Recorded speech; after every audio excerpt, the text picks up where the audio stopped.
This is Busy Pro 3 channel. In today's video, I will show you how to turn off call recording on your Android phone.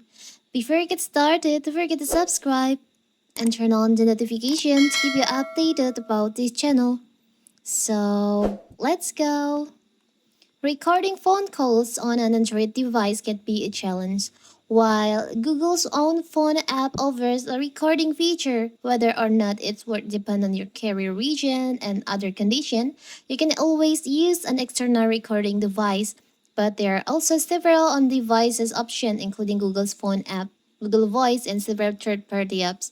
On my previous video, I've shown you how to turn on call recording on your phone. And now, what if you want to turn this feature off? It's so simple.